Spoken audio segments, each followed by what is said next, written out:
কিন্তু সানডের খাওয়া দাওয়া বন্ধুরা। আর এখানে কি রান্না করেছি, একদম দুবেলার রান্না এখানে সব করা আছে। তো পরপর আমি দেখাচ্ছি কী রান্না হয়েছে।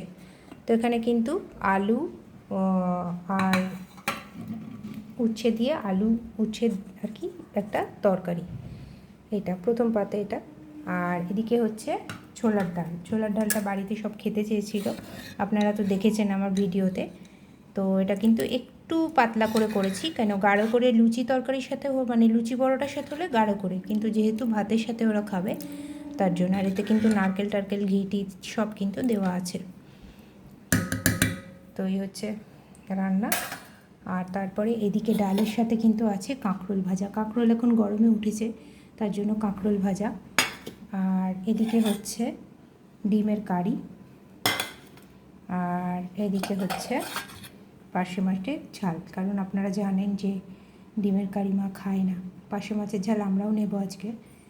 তো এই হচ্ছে আজকের খাওয়া দাওয়া।